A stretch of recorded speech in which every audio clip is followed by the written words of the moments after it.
ఎన్టీఆర్ ను ఒకప్పుడు దేవుడు అన్నారు, ఆ తర్వాత రాక్షసుడు అన్నారు. రాజశేఖర రెడ్డిని ఫ్యాక్షనిస్ట్ అన్నారు. అదే విధంగా చాలా మందిని తమకు వ్యతిరేకంగా ఉన్న వారిని తెలుగుదేశం పార్టీ అనుకూల మీడియా నీచాతి నీచంగా వారి చరిత్రను సృష్టించే ప్రయత్నం చేశారు. వారి క్యారెక్టర్ను అసాసినేషన్ చేసే ప్రయత్నం చేశారు. వారి క్యారెక్టర్ను బిల్డ్ చేసే ప్రయత్నం చేశారు. వారి క్యారెక్టర్ను కూల్చే ప్రయత్నం చేశారు. అయితే మహామహుల్లే తెలుగుదేశం పార్టీ అనుకూల మీడియా ఇబ్బంది పెట్టినటువంటి నేపథ్యంలో జగన్మోహన్ రెడ్డి వారిని తట్టుకోగలరా అన్న విశ్లేషణ రాజకీయ వర్గాల్లో వినిపిస్తోంది. జగన్మోహన్ రెడ్డి తట్టుకోగలరు అన్న సమాధానం వినిపిస్తోంది. ఎందుకంటే జగన్మోహన్ రెడ్డి తట్టుకోగలరు కాబట్టి 2019 ఎన్నికల్లో అధికారంలోకి వచ్చారు. ముఖ్యమంత్రిగా 5 ఏళ్ల పాటు కొనసాగారు. సంక్షేమ పథకాలను అమలు చేశారు. సంస్కరణలు తీసుకొచ్చారు. ఆంధ్రప్రదేశ్లో ఎప్పుడూ లేని విధంగా కొన్ని సంస్కరణలు తీసుకొచ్చి ప్రజాపాలనలో తనకంటూ ఒక ముద్ర వేసుకున్నారు.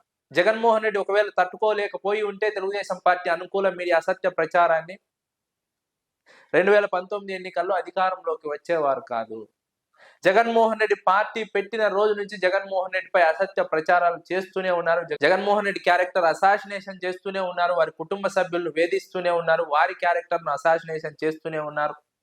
కుటుంబ సభ్యుల మధ్య అభిప్రాయ భేదాలు సృష్టించే ప్రయత్నం చేస్తూనే ఉన్నారు. కుటుంబ సమస్యలను వీధికిడ్చే ప్రయత్నం చేస్తూనే ఉన్నారు. జగన్మోహన్ రెడ్డి 1,00,000 కోట్లు అవినీతి ద్వారా సంపాదించారని ఆరోపణ చేశారు. 40,000 కోట్లు అన్నారు. ఆ తర్వాత జగన్మోహన్ రెడ్డి ఆర్థిక ఉగ్రవాది అన్నారు.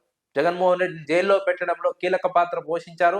అయినప్పటికీ కూడా జగన్మోహన్ రెడ్డి వీటన్నిటిని తట్టుకొని 2019 ఎన్నికల్లో అధికారంలోకి వచ్చారు.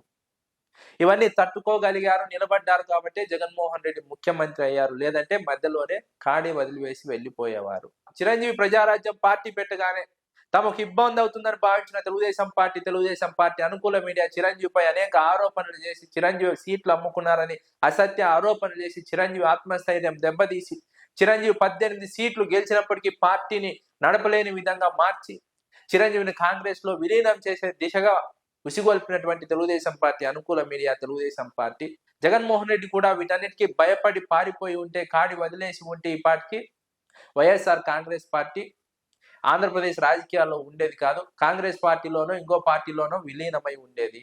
జగన్మోహన్ రెడ్డి ఆ కుట్రలను తట్టుకున్నారు. ఆత్మస్థైర్యంతో నిలబడ్డారు, ధైర్యంతో నిలబడ్డారు, అన్నింటిని ఎదుర్కొన్నారు కాబట్టి 2019 ఎన్నికల్లో అధికారంలోకి వచ్చారు. 2024 ఎన్నికల్లో తెలుగుదేశం కూటమి ప్రభుత్వం అధికారంలోకి వచ్చిందంటే జగన్ కంటే ఎక్కువ చేస్తామని చెప్పి అధికారంలోకి వచ్చారు. అంతే తప్ప జగన్ చెడు చేశాడని చెప్పి రాలేదు. జగన్ ఏమీ చేయలేదని చెప్పి రాలేదు. జగన్ కంటే ఎక్కువ చేస్తామని చెప్పి అధికారంలోకి వచ్చారన్న విషయాన్ని విశ్లేషకులు ప్రస్తావిస్తున్నారు.